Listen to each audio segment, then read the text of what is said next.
Okay, welcome to Team Rising Dragons. This is my Narukami Noble deck profile. So let's get started. Narukami has been my favorite clan of mine, and Nobles is possibly the most fun deck that I have played in the clan for a while, and I just wanted to share my deck list with you guys. So for starters, compared to most Noble deck lists, my deck is more focused on riding Vanquisher. As you know, Vanquisher skill is when a card is stride over this unit, you can counterblast one to retire and bind a front row card. So I like to run Vanquisher in the Noble deck list because if you're running pure Nobles, you're going to be mostly sitting on a vanilla Vanguard, and at least Vanquisher gets to bind more cards for you for voltage, and that you can also run Vanquisher's support for more plus 3000 stacks for voltage. After that, the second most important card in the deck would be your 3 Kalis. The only important thing about Kali is that he can be an 11k attacker, which is important in boosting your Kama or your Rising Phoenix. Other than that, he's just a Noble, and that's it. So the last grade 3 in the deck would be anything really, but I run Rudra because he's a common and I don't want to spend money buying Vayu or Vishnu, Indra, because they cost a pretty penny, mostly because they're just foils, and which is really stupid for me. So I just run Rudra because I have like 12 of them and he's good enough. So but I've seen many Noble deck lists run them because they have early game skills, but I don't really care that much because my deck is more focused on getting more cards in the bind zone for voltage. So in my grade 2 lineup, I run 3 10k vanillas. I feel like the deck really needs it because once you ride into G3, you just lose out on the defense when it comes to sitting on a 10k Vanguard when you don't ride Vanquisher. So the 10k buff oftentimes really helps. Other than that, I used to run that side, but now that I run Vanquisher, he feels so redundant, and since I don't run any Unflipper PGs, CB costs seem to be too expensive. So next is I run 4 Voltage Horn Dragons. His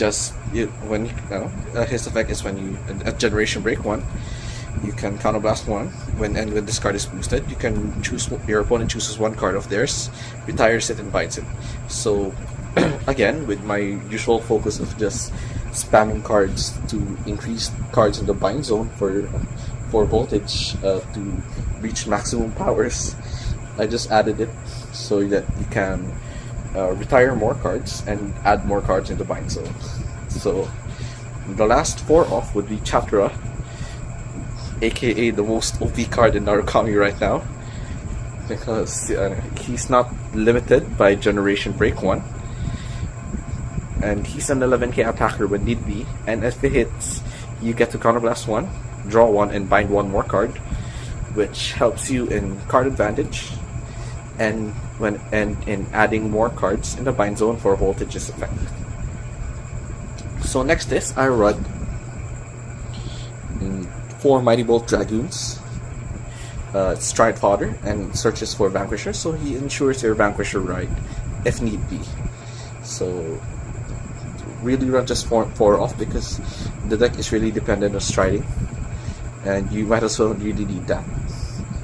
And you don't want to discard your Noble G3 as much as possible because you need them on the field for Vishnu's effect.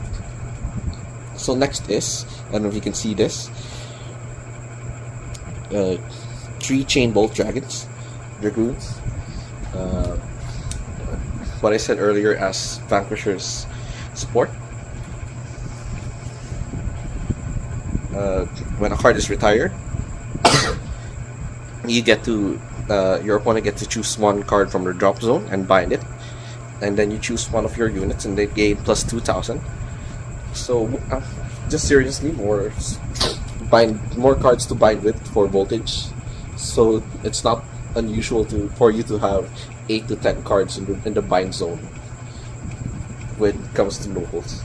So next is I run Sunny because it's really just cheap, and you don't really care what kind of PG you run unless you're running that side. But since I'm not running that side, it doesn't really matter what perfect guard you run. And then my last G1s are Rising Phoenix.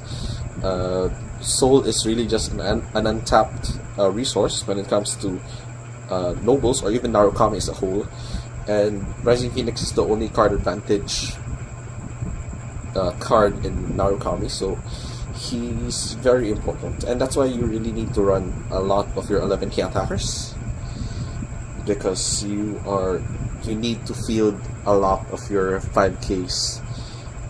And then my starter is Spark Kid Dragoon, because your deck really needs is really reliant on getting G3s, and at least he can also secure your Vanquisher ride if need be.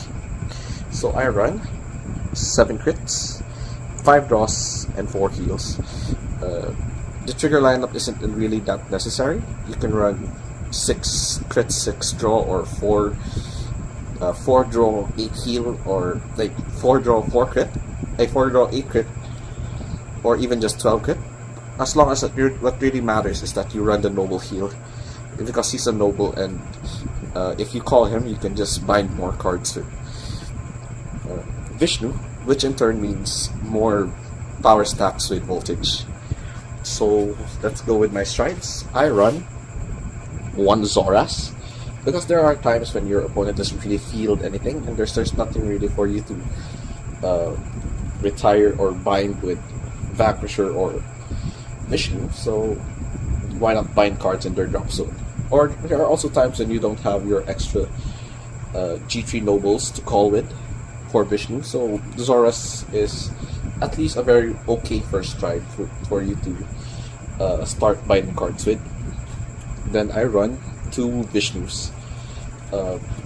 Card is where for each of your noble rear guards you get to retire and bind 1 card, and if you retire 3 cards by this card effect, he gains a critical. The critical isn't that necessary. What really matters is that you get to retire and bind 2 cards before hitting, which Zoras needs. So Vishnu is more or less your way to turbo into getting 2 or more bind cards for Voltage. And then I run 1 Madhu. Madhu is just really great when it comes to your running 10k Vanguards, because he's essentially a free stride, since you can just discard a G3 for stride and then grab the same G3. So he's just really nice. And then I also run 1 series, because the deck is again really reliant on striding. So there's not much you can do if you're not striding with this deck. So if your opponent manages to grade lock themselves or plays the G2 game, series helps you out. And so I also run 4 Conquest, standard fare in Narukami.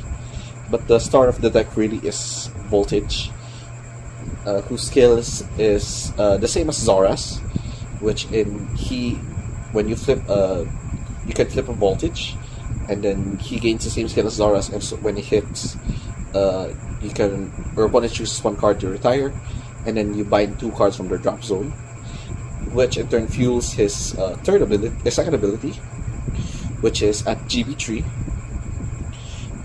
for each card in the bind zone, he gains your front row gains plus 3,000. So the whole focus really of the deck is to get as much cards in the bind zone as possibly as you can, with the help of your Vanquisher, your G1s, your Voltage Horns, and your Vishnus,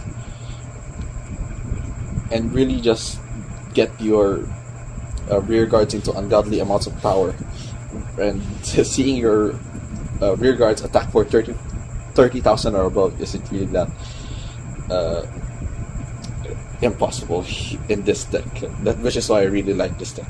So as for G Guardians, I only run 1 Dismal and 2 Vritra. So I'm heavily debating on running Screw. On removing a Vritra or a Vishnu for Screw, but as of now it seems fine. The deck runs good on its own, and that you're not really going to be able to use your G Guardians that much, because most of the time you'd be calling one of your Kamas on the field, because he is a noble and he gets to bind more cards if you have him on the field. So that's it. This is my profile for my Narukami Noble deck. This is Thunder signing up. So thank you very much.